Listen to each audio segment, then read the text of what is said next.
ઘણી એવી વસ્તુ હોય છે કે જે મોસ્ટ ઓફ કન્ટ્રીમાં બેન હોય છે પણ ઇન્ડિયામાં ઇઝીલી મળી જાય છે અને પાછી એવરગ્રીન ચાલતી હોય છે. આપણે ઇન્ડિયામાં લગભગ મોટાભાગના લોકો રબર ખાતા હોય. આ પેકેટ ફૂડ્સ ને એ બધું આવે ને એમાં સિન્થેટિક રબરનો યુઝ થાય છે અને ચ્યુઇંગમ જે ખાસ એમાં પોલીઆઇસોબ્યુટિલિન નામનું કેમિકલ હોય છે અને એમાંથી ટાયર અને નટ્સ બોલ જે આવે ને રબરના એ બધું બનાવે. પણ ચાલ્યા કરે, લોકોને ખાવું જ છે તો પીઝા, બ્રેડ, ટોર્ટિલા તો એનો ક્રેઝ અત્યારે વધારે ચાલે છે. પણ એમાં તેન પોટેશિયમ બ્રોમાઇડ નામનું તત્વ હોય છે જે પીઝાને સોફ્ટ બનાવે તો એ કેન્સર પેદા કરે.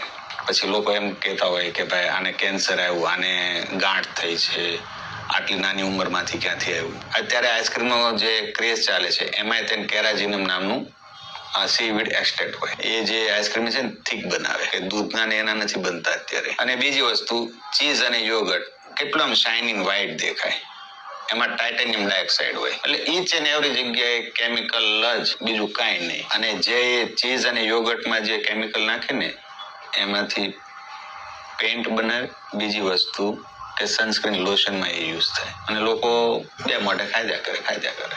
એટલે જે 50 ઉપરના વર્ષમાં કેન્સરના જે લક્ષણો બધું જે આવતું કેન્સર કે એ બધું હવે 25 વર્ષ પછી ચાલુ થવા માંડ્યું. એટલે આવા બધા